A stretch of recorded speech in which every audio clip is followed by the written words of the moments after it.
Hi, Kaylin. It's just Dad. I'm going to read you another bedtime story. Just me and Pikachu here. This one is Winter Stories, and it's a story of Bigfoot, who is very clever. And it's a short story, but I hope you still enjoy it. Cuddle up, get comfy, and let's start to read. The brownie, Bigfoot, came knocking at the door of his friend's cave late one night. Littlefoot opened the door and peeped out. "It's me, Bigfoot," said the brownie. "I've a most important letter here to be taken to Old Mother Twinkle, away on Breezy Hill." "Oh dear, and I've such a bad leg," said Littlefoot. "I can't walk all that way. You'll have to take it yourself, Bigfoot." "I can't. Breezy Hill is far from here, and I have to get back early tomorrow morning, because I have lots to do," said Bigfoot. "Get Swiftfoot, the red fox, to take it.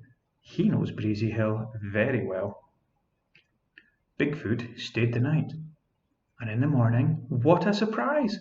The ground was covered with dazzling white snow. Now, I love snow, so I'm sure Littlefoot and Bigfoot will also love it. "Look at that! I'll never be able to get to the fox's den through all that snow with my bad leg," said Littlefoot. "Never mind. Maybe he has passed by here this morning," said Bigfoot.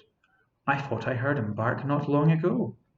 "Well, we don't know which way he went," said Littlefoot. "I can tell you," said Bigfoot. "I can read footprints in the snow, even if you can't." "How can you?" said Littlefoot, surprised. "Well, just look here," said Bigfoot, pointing to some tracks in the snow. "I know that Hoppity the Sparrow walked here. See, his row of little three-toed footprints set together in pairs. And look, Webtoe the Duck walked there. You can see the mark of his webbed feet." "So you can," said Littlefoot. "And what are these bird prints? They're not in pairs like Hoppity's."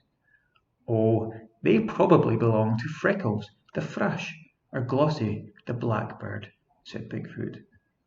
"You are set one behind the other, see? Not in pairs like the sparrows." "This looks like a horse's big print," said Littlefoot, getting interested.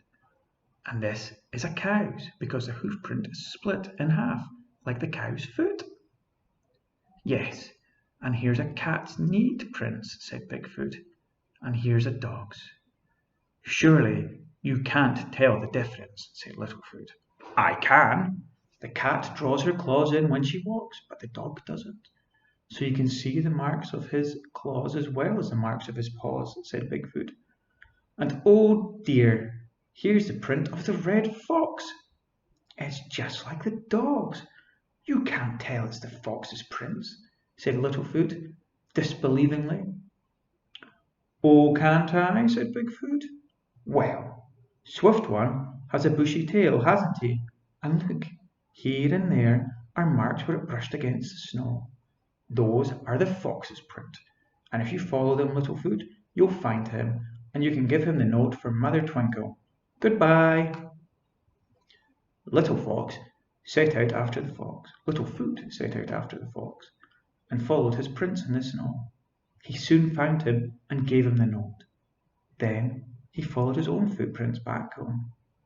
Bigfoot was clever, wasn't he? See if you can be clever when the snow's on the ground. That's the end of the story, and I hope you enjoyed it. It's just a little story, as I said. But when the snow falls, hopefully we can go out and look for footprints in the snow. Anyway, have a good night. Bye.